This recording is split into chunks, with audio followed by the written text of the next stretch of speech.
waaw parce que aussi c'est daaw l'homme peut-être ba léegi korité daaw léegi korité ba léegi la ña korité daaw y a le spectre du ñàngal bon on a quand même Serigne Mountakha Mbacké Bassir yàlla na fi yàggate wi amiin amiin solution aux inondations à Touba Mbacké parce que sama Serigne il a une position tranchée par rapport à la situation. Il faut régler définitivement le problème. Serigne Mountakha Mbacké Bassir Serigne Touba yàlla na fi yàggate wi solution aux inondations à Touba ça c'est tribune hein? Le quotidien du groupe des médias. Je crois que c'est ce journal qui a donné le là par rapport à cette actualité de la situation de l'eau à Touba. Et hier on a vu un leader politique qui s'est prononcé sur ça. Bi pa moom ay nawetu daaw on veut plus l'entendre. du sunu nawet. Serigne déedéet du suñu nawet moom non loolu moom delloo avance la loolu am du la ne lu dul de génn saaku yi. mënatul nekk lay. non c'est pas il y a pas autre chose que c'est du génn saaku yi. Serigne bu non attends c'est quoi c'est. non delloo avance la rek. non kilifa non toi tu attends yoon yaa ko sommi donc góox rek. Serigne Mountakha Mbacké fixe un ultimatum au gouvernement. Ah oui. Fixe un ultimatum. Quand on dit ultimatum, c'est qu'il n'y a pas de solution. C'est ça ou non. C'est ça ou rien. En tout cas, moi, je m'engage. L'étude du projet de grand transfert d'eau GTE du lac de Guiers vers Touba n'a pas encore démarré. Je crois que dernièrement, j'ai suivi Mamadou Fofana qui nous a expliqué que, mais pourtant, il y a une autre solution par rapport au fleuve Sénégal, je crois. Bon, on a opté pour le lac de Guiers. Il y avait une étude qui se trouvait là. Oui. Pour drainer l'eau à partir de Sadio. Si vous vous souvenez bien, au nadir de ce régime, il y a eu une rencontre entre Serigne Mountakha et le ministre Cheikh Tidiane Dièye. Wow. Le porte-parole plutôt, Serigne Bass Abdou Khadre. Mbacké. Serigne Bass Abdou Khadre lui a rappelé qu'il existait déjà des études. Wow. Mais si vous avez quelque chose de meilleur à nous proposer, on prend. Mais c'est pas le cas. Bon. Ils sont là à tergiverser. À tout tergiverser. Oui. L'étude du projet du grand transfert d'eau GTE du lac de Guiers vers Touba n'a pas encore démarré. Oui. Il urge, bon je ne vais pas dire le mot qui suit parce que là vraiment là non déedéet. Il urge rek. Il urge maintenant moom. Il urge. De solutionner le problème des inondations. Le problème des inondations à Touba. Faut pas attendre l'heure H, le temps T. L'instant I pour régler le problème. C'est-à-dire une situation où tu règles une crise. Il faut anticiper. Gouverner, c'est anticiper. Mais on reste avec Tribune Quotidien qui parle de communication institutionnelle. Là, je sais que Mamadou Fofana. Voilà. ziar naa la waay. mbaa dara jotu la waay. ak a sant. loolu lay sant. waaw. Communication institutionnelle. Mais le directeur du CESTI, Mamadou Ndiaye, recadre les ministres. Action, réaction. Mais Mamadou Ndiaye reçoit des menaces par rapport à ce qu'il a posé comme acte intellectuel. Comment ça? Ah. Comment ça? Finalement, je ne sais pas. Mais non, mais qu'est-ce qui se passe? C'est lui qui dirige l'école où on enseigne la communication. La communication. Il donne des et l'information. Il donne des solutions. Des solutions. Et on dit non, faible là. Mais non, finalement, on est où? Oui. Journaliste ne doit plus parler. On est où là? Professeur, chroniqueur, comme on dit. Tout le monde, même le directeur. Celui qui incarne le savoir de cette matière. Lui, au moins en tant qu'intellectuel, il Mais oui. peut prendre la parole. Non, on te voit. Voilà la situation. Mamadou Ndiaye. Non, ne wax. Revoilà Bougane Gueye Dany. Mais Bougane, lui, il vous considère que le meilleur opposant. Celui qui a remporté la coupe de l'opposant, du meilleur opposant. Mais c'est la VAR. Opposant de Sonko. De Sonko. Meilleur opposant de Sonko, c'est la VAR. Est-ce que ça veut dire que ça, ouais, dafa mën a daal. dafa mën a daal. loolu lay bañ. ah man waxuma fi dara. loolu lay bañ. mbaa est-ce que ça veut dire que ça waaye dafa mën a daal. Bref, il y a un temps pour le travail et un temps pour la politique. J'ai déjà abordé toutes les questions qui animent aujourd'hui le débat public. Il l'a tout dit. Mais répéter ce qu'il a déjà dit, ça sert à quoi? C'est vrai que la répétition, elle est pédagogique. Oui. Mais vraiment, attendre de voir, parce que comme il y a la VAR qui est là, il n'y a pas de problème. Je vous invite à revoir mes déclarations d'il y a quelques mois, mais j'avais tout dit. Ça, ce sont les propos de Bougane Gueye. Discours haineux, dérive sur les réseaux sociaux. Là, on est toujours avec Tribune. Hein? Là, on rentre maintenant dans le cadre des coups de bœuf. La fatwa des religieux. Aujourd'hui, les religieux se sont prononcés sur justement ces discours qu'on a dans les réseaux sociaux. Un discours assez haineux. On trouve un peu de tout, un poco de todo. Mais vous avez Assemblée nationale, la loi polémique en examen demain. Ne vous fatiguez même pas. Demain. Professeur Amsatou Sidibé a dit non, il ne faut pas forcer le barrage. Je me souviens de Yanamar, il ne faut pas forcer.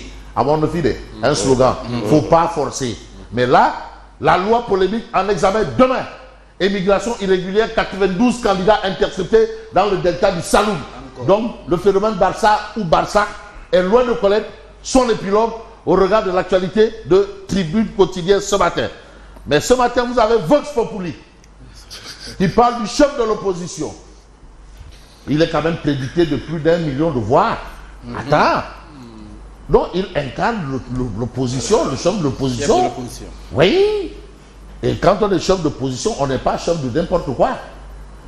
On reste avec Vox Populi en attendant les événements de Tokyo. Bougane Gueye Dadi charge le pouvoir. Mais le principal opposant aujourd'hui du régime, mais c'est la VAR. Donc si tu veux savoir exactement ce que pense l'opposant, il faut aller dans ton téléphone portable. L'opposant est dans les téléphones portables, dans les ordinateurs. Il ne faut pas chercher. Sortie de fête de Korité, le président Diomaye appelle à cultiver l'esprit de solidarité, d'écoute et de dépassement. Alors, l'avenir que nous construisons ensemble doit être à la hauteur des sacrifices et des espérances de nos concitoyens. Ça, c'est le discours de Diomaye. Est-ce que par rapport à ce discours, on peut aisément dire que Diomaye moins Sonko? Ou le Sonko moins Diomaye? De toutes les façons, vous avez Vox Populi qui affiche les propos de Amadou Ba, chef de l'opposition. Mais laissons le gouvernement travailler là, laissons le gouvernement travailler. Mais attends, laissons le gouvernement travailler. Où est le problème? Mais le gouvernement est là pour travailler. L'opposition est là pour s'opposer. Que chacun joue son rôle. Mais pour l'instant, laissons le gouvernement travailler. En tout cas, lui, chef de l'opposition, il demande à ce qu'on laisse le gouvernement travailler. Il faut travailler. C'est ça. Mais la déclaration de Amba, qui enflamme les landerneaux politiques et les réseaux sociaux. Apparemment, il a dit une chose et il y a eu une réaction. En tout cas, la nouvelle responsabilité. Lui, il incarne la nouvelle responsabilité. Avec les chefs Oumar Anne et autres là, c'est ça, la nouvelle responsabilité. Voilà. Donc, ils sont là-bas dans la nouvelle responsabilité. Amadou Ba, Cheikh Oumar Anne, Zahra, donc c'est la nouvelle responsabilité là.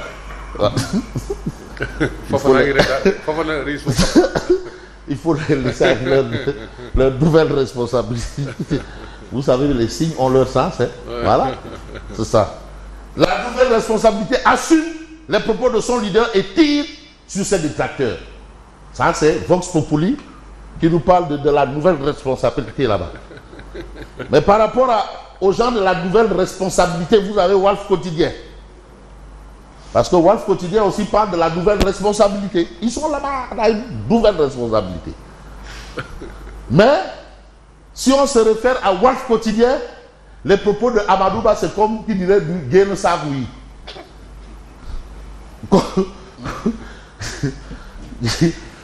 Melni Sawai, de fait délo avance bi. Mais dans tel délo avance. Nous avons une nouvelle responsabilité. Nous avons la nouvelle responsabilité. Là. Voilà. Nouvelle responsabilité. Amadouba, leader de la nouvelle responsabilité. Toko. Si près, si loin de passer. Ça, c'est le titre de Walf Quotidien. Mais ça va et au moment où on ouvre le lambe, mon de Delo avance. Quand gagne ne sac oui ou le Delo ne avance. Tout compte fait, Amadouba si près, si loin de passer, c'est ce qu'on a dans Walf Quotidien. Mais dans Walf Quotidien, vous avez le sermon de Korité, paix et dévotion en cœur. C'est ça la vérité. Situation économique. En attendant le forum de l'investissement, parce que jusque-là, date.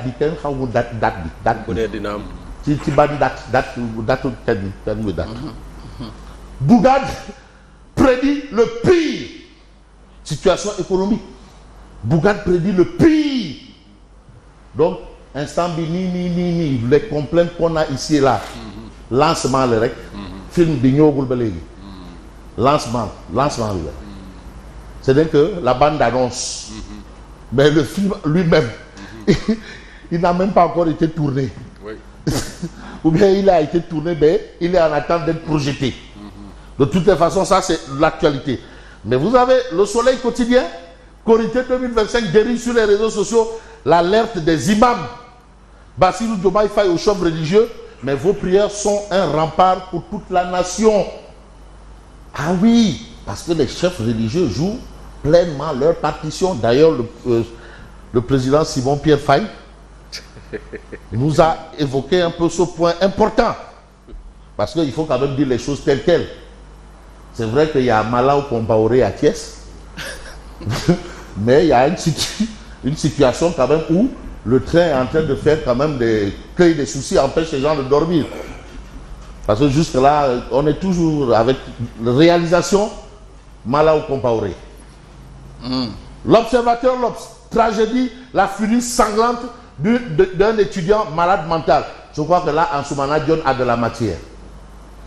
2 passagers tués à coups de briques en l'espace de 5 minutes. La première victime, Sorna Keita, Sila, a été frappée à la tête alors qu'elle voyageait vers Kaola pour la Korité. La deuxième victime, Ousmane Dao, a été touchée à la poitrine et est décédée après avoir été transportée à l'hôpital. Vous avez le récit d'un témoin des faits et l'attaque avortée d'un 3e véhicule. Les faits sont là. Les vérités dérangeantes du directeur du CESTI, l'entretien exclusif avec le professeur Mamadou Ndiaye sur les menaces et intimidations suite à un post sur Facebook. Voilà où nous en sommes. C'est-à-dire, la situation est à ce niveau. La chienlit. Entre nous, Wali, les détails d'un nouveau chapitre musical, ça c'est un fait. Bastoum et les grosses controverses autour de son clip 5 Seba, Rafet. Masha'Allah. Donc, on a cette actualité. Mais je veux terminer avec une autre actualité, toujours dans la zone de Thiès. Donc, à côté de Malao Compaoré. Faut pas d'accord là. Faut pas d'accord. Donc, tu sais, Simon, quand il a mis rendez-vous demain à 8h, j'ai cru que c'était un poisson d'avril. Moi, je suis venu ici à 5h, comme d'habitude. Hein. Après les hôtels, Riou Baobab et les manguiers de Guéréo, la bergerie Thiès de Sali, cambriolée. Hein? Donc ça confond. C'est pas loin de chez moi. Ah voilà, c'est pas loin de chez Simon. Donc Simon, toi, tes 4 mbaboukours que tu as prévu pour la Korité là, pour la fête de Pâques là, sont en danger. Pour Pâques, la fête de Pâques, Korité.